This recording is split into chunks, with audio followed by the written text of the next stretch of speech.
श्री भगवान सुदामा जी से मिले तुरंत अपने अंतःपुर सिंहासन पर बिठाया, स्वयं चरणों में बैठ कर उनके पैर पखारने के लिए रुक्मिणी जी से कहा कि जल लेकर।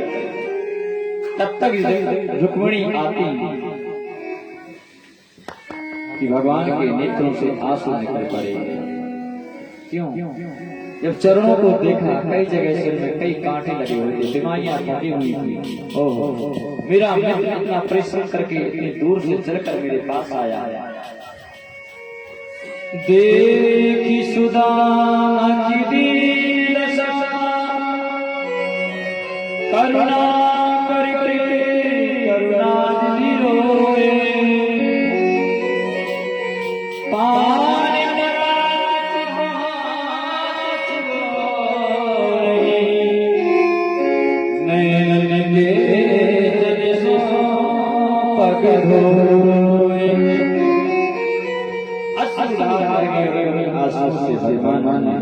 सुदामा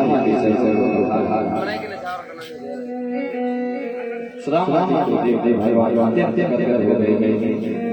बड़ा स्वागत किया, सम्मान किया, चरणों को पखारा, पुनः अपने कक्ष में लेकर के सुंदर जो है स्नान आदि कराकर सुंदर वस्त्रों को पहनाकर फिर जो है भगवान सुदामा जी को भोजन कराया। सुदामा जी ने बड़े प्रेम से कन्हैया के साथ बैठ करके भोजन पाया, और जब भोजन पा लिया तब दोनों आपस में बैठे और बचपन की जो लीलाएं हैं उन लीलाओं को याद करने लगे। भगवान कहते हैं, अरे मित्र सुदामा, तुम्हें याद है वो बचपन की बात? जब एक बार आप जो है गुरुकुल में पाठ भूल गए, जो गुरु जी ने पढ़ाया वो भूल गए, और साथ में हम भी वो पाठ भूल गए, तो हम दोनों को गुरु जी ने दंड दिया कि जाओ जंगल से लकड़ी बीन करके लाओ। तो कैसे हम जो है कि नितांत घने जंगल में पहुंच गए। बारिश का मौसम था, बारिश बरसी, सिंह आदि जानवरों के भय से हम दोनों मित्र वृक्ष पर चढ़ गए। सुदामा बोले, हाँ भैया मुझे बातें याद है। भगवान बोले, तब तो वो भी याद होगा कि जब बहुत कड़ाके की ठंड लगी तब आपके दांत कैसे खटखटा रहे थे। सुदामा जी बोले, भैया बचपन की बातें छोड़ो, अब क्या रखा है उन सब को करने से। सुदामा जी समझ गए तो कुछ और ही कहना चाहते हैं। कहते हैं, गुरु से कपट मित्र से चोरी या हो निर्धन या हो चोरी, गुरु से कपट मित्र से चोरी या हो मंदा या हो चोरी, गुरु से कपट मित्र से चोरी या हो निर्धन या हो चोरी, गुरु से कपट मित्र से चोरी या हो निर्धन या हो चोरी, गुरु से कपट मित्र से चोरी या हो निर्धन या हो चोरी, गुरु से कपट मित्र से चोरी या हो निर्धन या हो चोरी। राम जय राम जय जय राम, श्री राम जय राम जय जय राम, श्री राम जय राम जय जय राम, श्री राम जय राम जय जय राम।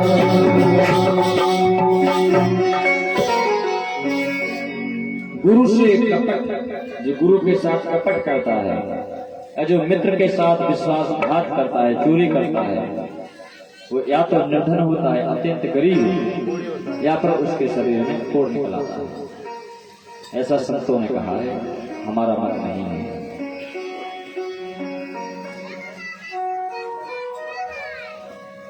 लेकिन आपको सच्चाई बताएं, सुदामा जी ने भगवान के साथ कोई कपट नहीं किया था। महाभारत पर्व में एक कथा आती है, उसको बड़े ध्यान से सुनें।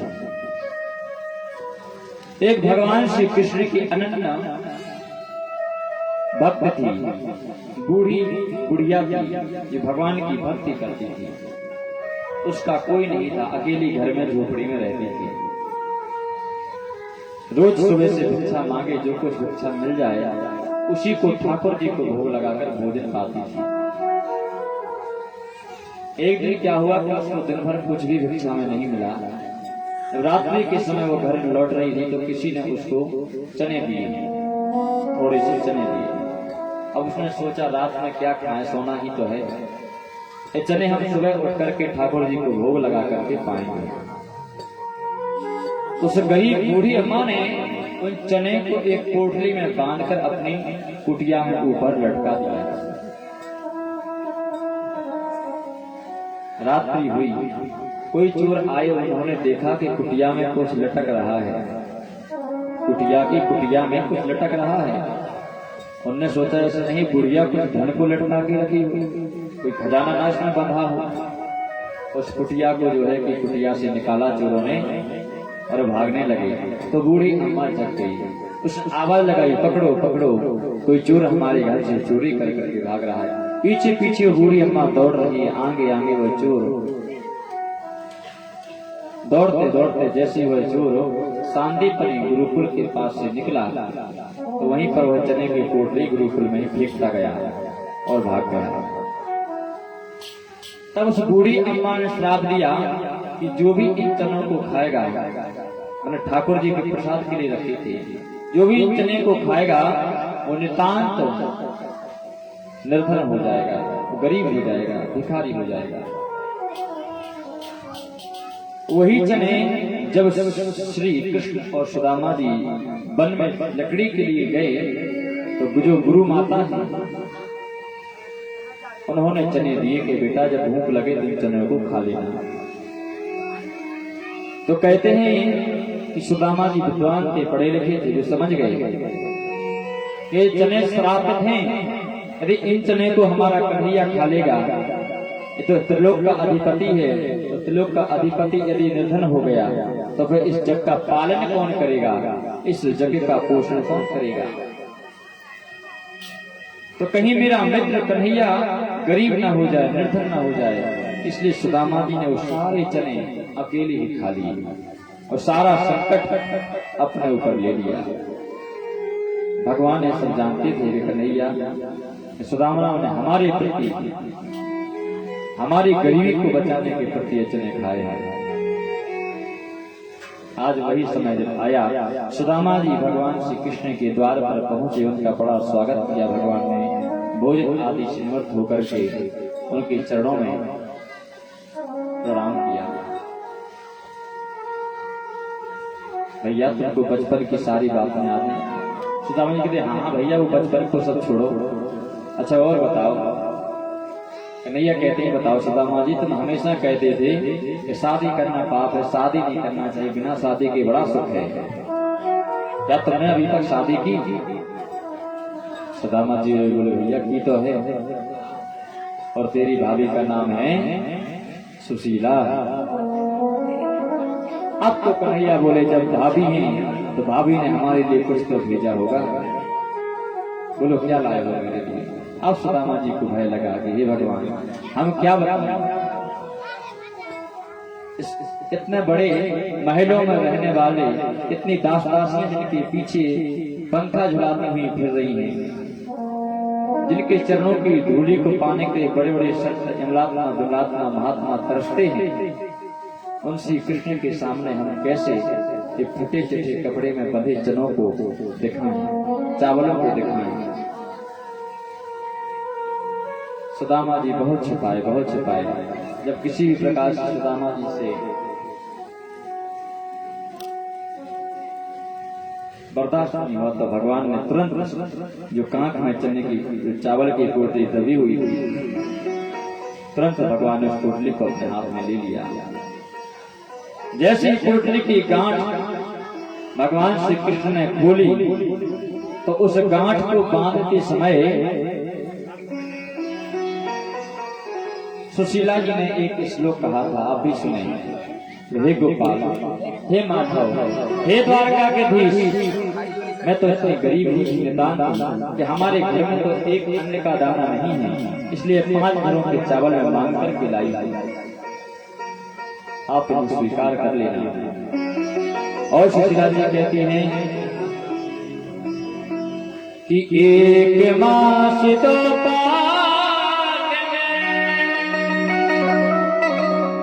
तो एकादशी हो मेरे घर को पाए नित्य ही एकादशी हो।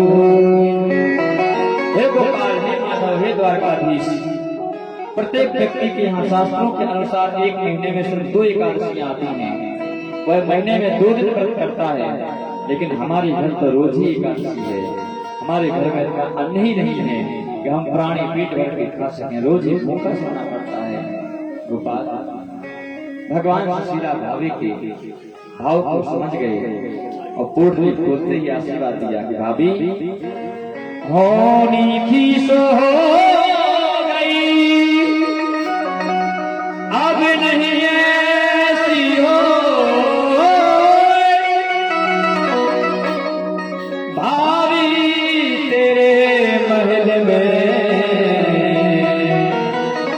नित्य ही द्वादशी हो। बोल द्वारकाधीश भगवान की भैया लाल की जय जय श्री राधे। तुरंत कन्हैया ने कह दिया भाभी होनी थी सो हो गई, अब नहीं ऐसी होए, भाभी तेरे महल में नित्य ही द्वादशी होए। हे भाभी, आज से जब मेरा आशीर्वाद है कि तेरे घर में एकादशी ही नहीं आई, तो खूब प्रेम से महलों में रहे और खूब पूरी पकवान छान।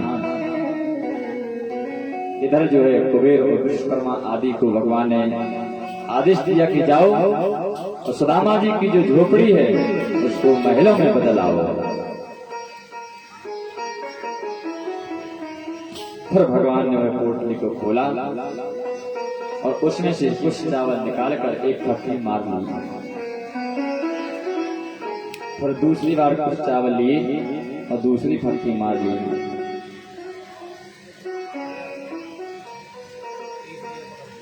अपि ब्रह्मन् गुरुकुला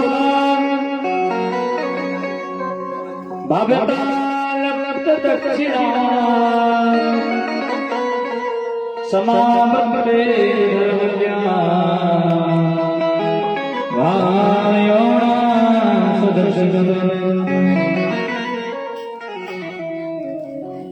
भगवान ने 2 बार में चावल के प्रसाद को पाया और सुदामा जी को 2 लोक का राजा बना दिया। जैसे तीसरी थप्पी हाथ में ली, तीसरे थप्पी खाने के लिए हाथ में चावल लिए, तुरंत रुक्मिणी जी ने हाथ पकड़ लिया। ध्यान देना, तुरंत रुक्मिणी जी ने हाथ पकड़ लिया है। ये किस, ये क्या कर रहे हो? क्या तुम तीनों लोगों का राज सुदामा जी को देकर स्वयं सुदामा बनना चाहते हो? और जब रोगी ब्राह्मण को दे दोगे तो तुमको फिर ऐसा ही होना पड़ेगा, इसी अवस्था में रहना पड़ेगा। कुछ संत विद्वान कहते हैं कि रुक्मिणी जी ने भगवान का हाथ इसलिए नहीं पकड़ा, बल्कि इसलिए पकड़ा कहे कि सब ये चने कच्चे हैं और यदि कच्चे चने ज्यादा खाओगे तो पेट खराब हो जाएगा।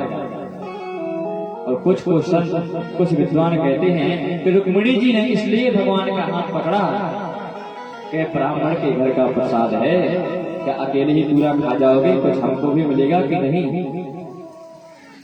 कारण कुछ भी हो तो रुक्मिणी जी ने भगवान का हाथ पकड़ा। भगवान तो कहते हैं बस मैं तो सिर्फ भाव का होगा, ये नहीं देखता कि आप क्या लाए हैं। पीला खिला रहे हैं, चिरौंजी दाना खिला रहे हैं,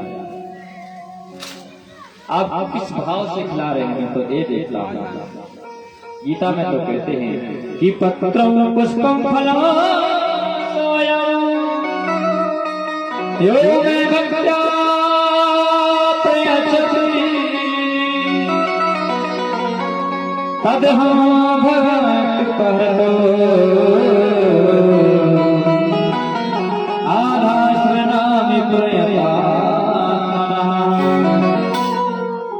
प्रेम से कोई जीव मुझे कुछ भी समर्पित करे, मैं उसे बहुत मान कर बड़े प्रेम से स्वीकार करता हूँ। भगवान ने चने के बदले में जो सुदामा जी को दत्ता हुई थी, आज उस दत्ता को मिटाकर जो सुदामा जी के माथे पर लिखा था श्री क्षयः, श्री माने लक्ष्मी का क्षय, वो लक्ष्मी सुदामा जी के मस्तक से भाग्य से निकल गई थी। पुनः भगवान ने ऐसा आशीर्वाद दिया, ऐसा आशीर्वाद दिया कि सुदामा जी के मस्तक पर लिखा गया अक्षः श्री, तुम्हारे घर में अब हमेशा लक्ष्मी सदैव अक्षय रहेगी, अखंड रहेगी, अमर रहेगी। अंत में सुदामा जी ने भगवान से विदा मांगी और जिस अवस्था में सुदामा जी आए थे उसी अवस्था में भगवान ने उनको विदा दिया। न सुदामा जी भगवान के पास जैसे आए थे वैसे सुदामा जी को भगवान ने विदा किया। ना कोई कपड़े दिए, ना कोई धन दिया, कुछ भी नहीं दिया। सुदामा जी चले जा रहे हैं, सोचते जा रहे हैं। और जैसे ही अपने नगर के पास पहुंचे तो वहां पर क्या देखा कि टूटी फूटी झोपड़ियां थी। आज वो वहां पर झोपड़ियां नहीं हैं, वहां पर सुंदर सुंदर महल खड़े हैं, सुंदर सुंदर अटारियां बनी हैं, बड़े बड़े महल, दास दासियां, सेवक सेवादार लगे हुए हैं, सफाई अभियान चल रहा है। सुदामा जी आश्चर्य में पड़ गए कि हे भगवान, यहाँ तो मेरी टूटी फूटी कुटिया थी, आज वो कुटिया कहाँ चली गई? न जाने किस राजा ने हमारी गरीबों की कुटियों को, झोपड़ियों को तोड़कर अपना राज्य बसा लिया है, अपना महल बनवा लिया है। सुदामा मंदिर देखी करे, सुदामा मंदिर देखी डरे, सुदामा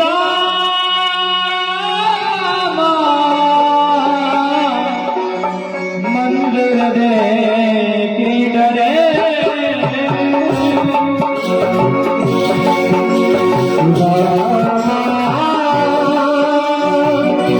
मंदिर देखी डरे,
जय श्री भगवान के दर्शन सुदामा जी अपनी नगरी पहुंचे तो क्या देख रहे कि जहाँ पर टूटी टूटी झोपड़ियां पड़ी थी वहाँ पर सुंदर सुंदर महल खड़े हैं।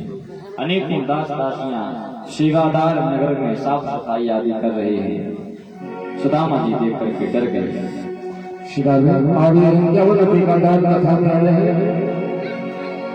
संतोष झा उनकी बहन सत्यम झा हसारी की तरफ से 51 रुपये प्रदान आया है। जोरदार तालियों से उनका स्वागत करते ठाकुर जी हमेशा उनकी कृपा बनाए रखते। जय श्री राम।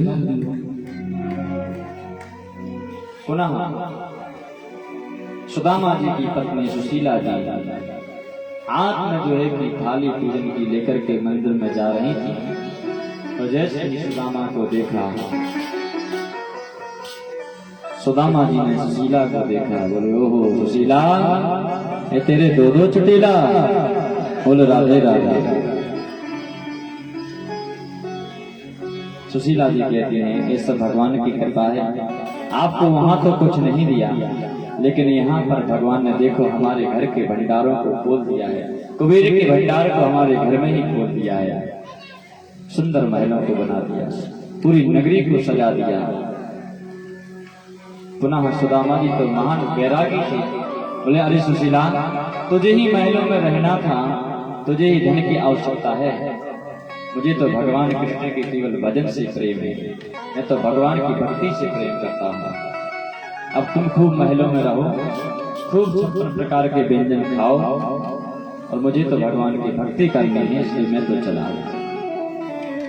सुदामा जी सुशीला आदि परिवार घर तो छोड़कर जाने लगे। तब वहां से आवाज आई, अरे सुदामा कहाँ जाते हो, रुको। देखा तो पीछे पीली पीतांबर वाली बांसुरी बंसी बजैया नाथ भैया भगवान श्री कृष्ण सिंहासन पर विराजमान है। सुदामा जी ने कहा प्रभु मुझे ऐसा धन नहीं चाहिए, ऐसी संपत्ति नहीं चाहिए कि जिसके आने के बाद आपकी भक्ति भूल जाऊं। क्योंकि धन आने के बाद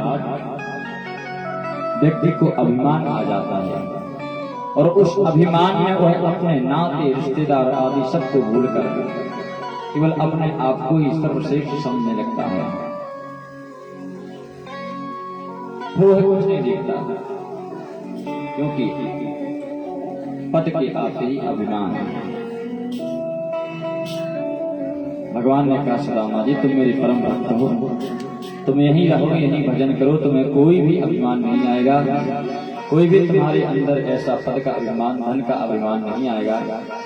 तुम नृत्य वैराग्य पूर्ण होकर के इसी भवन में रह करके भी हमारा भजन कर सकते हो।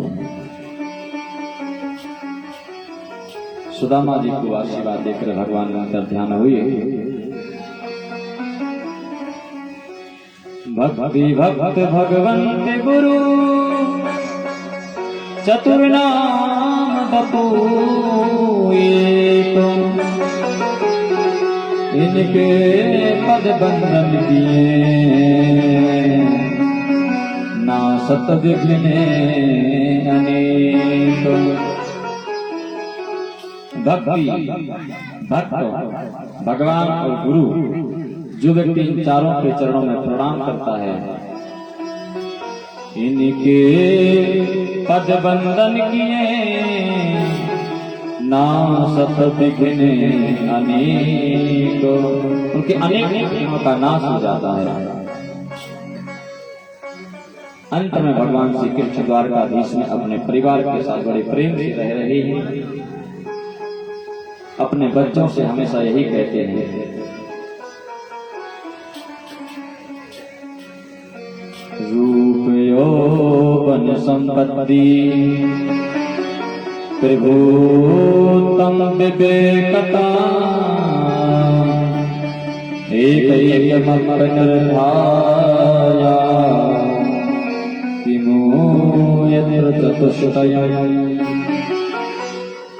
भगवान अपने पुत्रों से कह रहे हैं कि बेटा, सुंदर रूप का होना, जो व्यक्ति अधिक सुंदर हो,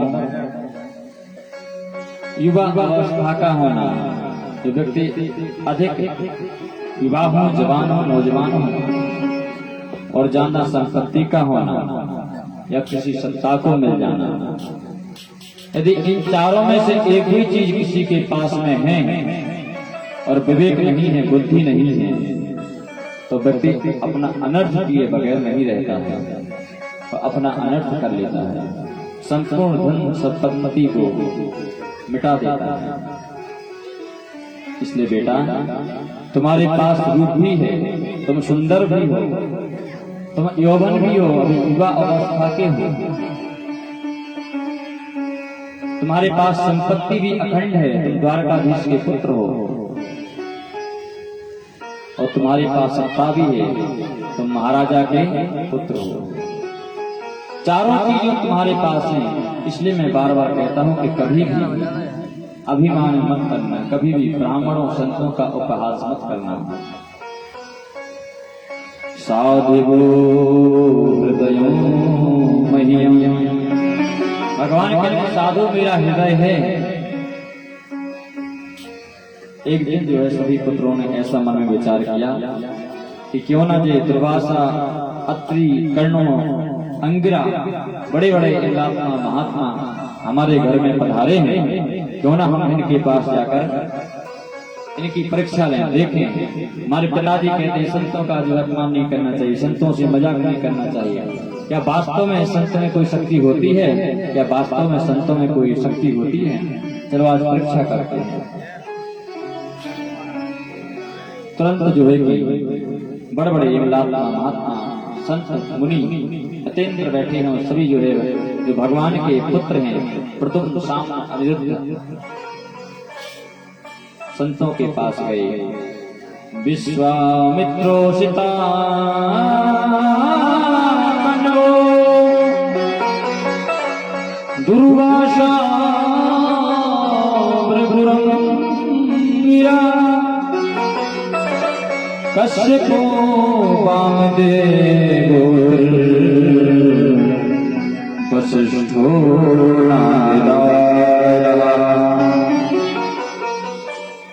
जामवती जी के पुत्र का नाम है सांब। इनका नाम सांब क्यों पड़ा?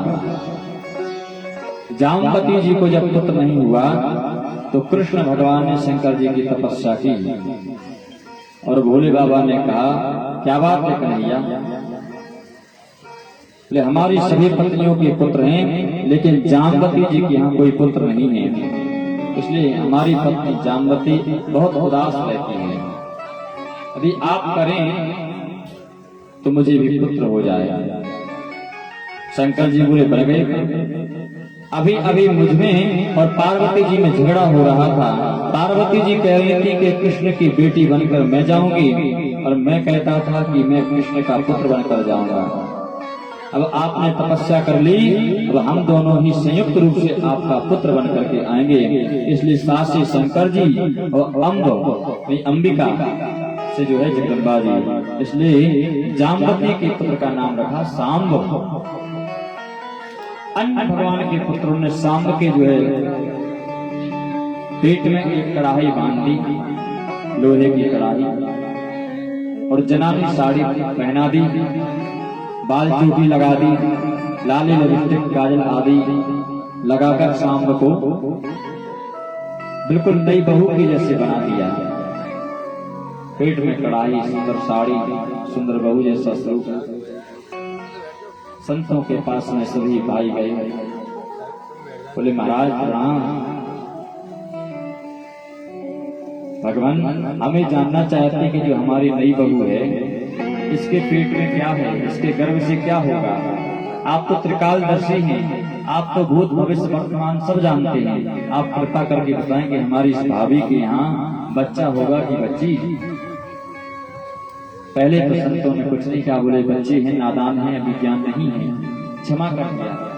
किंतु जब हास परिहास अधिक हो गया, तब उसी मंडली में बैठे थे दुर्वासा जी, अत्यंत क्रोधी महात्मा है, सहा नहीं गया और तुरंत जो है कि हाथ में जल लेकर श्राप दिया। अरे दुष्टों, तुम जिन संतों का उपहास कर रहे हो, मैं तुम्हें श्राप देता हूँ कि ना तो इस युवती के यहाँ पुत्र होगा और ना पुत्री। इसके यहाँ एक ऐसा लोहे का मूसल होगा जो संपूर्ण यदुवंश का नाश कर देगा, संपूर्ण यदुवंश को नष्ट कर देगा। अब तो सारे जो है कि बाल सभा भगवान के पुत्र भयभीत हो गए हैं। महाराज उग्रसेन जी के पास पहुंचे, बोले बाबा हमसे बहुत बड़ी गलती हो गई, हमने संतों का अपराध किया है, जो जो किया है सब कुछ उग्रसेन जी महाराज को बता दिया। ऐसा ऐसा हमने संतों के साथ में उपहास किया। उग्रसेन जी ने कहा ये तो आपने बहुत गलत किया, चलो कोई उपाय खोजते हैं। तो उग्रसेन जी महाराज ने क्या किया कि जो लोहे का मूसल बन गया था वो कढ़ाई, उसको घिसा, उस लोहे के मूसल को घिसा और घिस घिस कर उसका जो पाउडर निकला उसको समुद्र में फेंक दिया। अंत में घिसते घिसते, आप कभी देखना जब हलवा बनाते हो गाजर का, तो गाजर घिसते घिसते छोटा सा कण रह जाता है, वो घिसा नहीं जाता, उतना बच ही जाता है, तो उसको हम लोग फेंक देते हैं, निकाल देते हैं। इसी प्रकार से जब पूरा लोहा घिस गया, छोटा सा कर रहा, तब वो उग्रसेन जी ने समुद्र में फेंक दिया।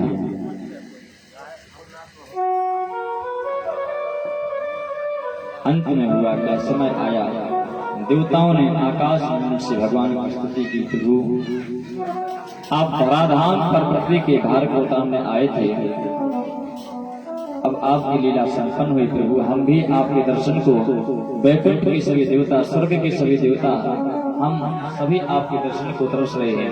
अब आप अपनी लीला संपन्न करके वैकुंठ को पधारिए। देवता ऐसे आस लगा करके खड़े हैं। उद्धव जी भगवान श्री कृष्ण से ज्ञानोपदेश लेकर के तीर्थों की यात्रा करने के लिए निकल गए। समय ऐसा आया, आपस में ही यदुवंशियों में आपस में एक दूसरे से झगड़ा प्रारंभ हुआ, एक दूसरे को मारने लगे, घर घर में ही बैर हो गया संतों के श्राप के कारण। लड़ते लड़ते समुद्र के समीप पहुंचे और जैसे समुद्र के करीब पहुंचे तो वहां पर क्या देखा कि जो लोहे के मूसल को घिसकर जो उसकी घिसन फेंकी थी समुद्र में, उससे एक ईरका नाम की घास उत्पन्न हो गई थी समुद्र के किनारे।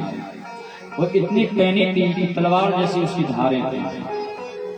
जब सभी यदुवंशियों के अस्त्र शस्त्र नष्ट हो गए, खत्म हो गए, तो उन्होंने जो है कि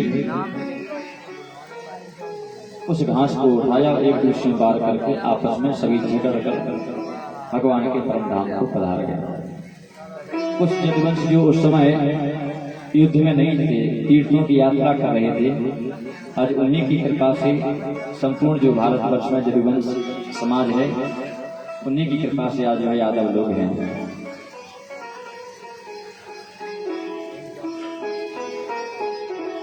पुनः जो छोटा सा कण समुद्र में फेंका था, उसको एक मछली ने निगल लिया और उस मछली को एक मछुआरे ने पकड़ लिया। तब उसको घर में काटा, अमनिया किया तो क्या देखा कि उसके अंदर एक लोहे का कड़ निकला। तो उस लोहे के कड़ से उस बहेलिये ने एक तीर बनाया। आज भगवान श्याम सुंदर नितांत वन में अकेले बट वृक्ष की छांव में लेटे हैं। कोई भी भगवान के पास में नहीं है। पैर पर पैर रख करके भगवान लेटे हैं, तो भगवान के चरणों में मणि विद्यमान रहती है, उनके चरण चमकते रहते हैं। तो उस बहेलिये ने, उस शिकारी ने सोचा कि कोई हिरण है, और हिरण समझकर पेड़ की छांव में दुबकर छिपकर भगवान के श्री चरणों में बाण छोड़ दिया। बाद में जब पास में आया, देखा ये भगवान, ये तो हमसे बहुत बड़ा अपराध हो गया, भगवान के चरणों में लौटने का प्रभु क्षमा करें, हमसे बहुत बड़ी गलती हो गई, हमने तो हिरण समझ करके बाण चलाया था, मुझे क्षमा करें प्रभु, मैं क्या करूं। भगवान कहते हैं बहेलिया, इसमें तेरा कोई दोष नहीं है, ये तो मेरा ही पूर्व जन्म का ऋण है जो आज तुमने पूरा कर दिया। त्रेता युग में जिस प्रकार हमने तुझे मारा था, जिस प्रकार राम जी ने बाली को छिपकर के मारा था, वही बाली द्वापर में बहेलिया बन करके आया और छिपकर के भगवान श्री कृष्ण को धनुष छोड़ दिया। आकाश मंडल में सभी देवता भगवान का स्वागत करने के लिए खड़े हैं। भगवान सभी के देखते ही देखते अंतर ध्यान हो गए। सभी देवता चकित हो गए, हे भगवान, जो परम ज्योति भगवान की थी वो कहाँ विद्यमान है, वो कहाँ चली गई। यो वेति भौतिकं रूपं कृष्णस्य परमात्मना सचैस्नानमचरे सर्व मां कर्मणसु परिष्कार्या। आकाश मंडल में सभी देवता देखते ही रह गए, भगवान अंतर ध्यान हो गए। देवताओं ने प्रार्थना की, प्रभु आप कहाँ हैं, कहाँ चले गए। तब आकाशवाणी हुई है कि मेरे प्रिय सज्जनों, मेरे प्रिय भक्तों, मेरे देवताओं, मैं कहीं भी नहीं गया हूं। मैं श्री कृष्ण आज भी धराधाम पर हूं। देवताओं ने कहा, कहां?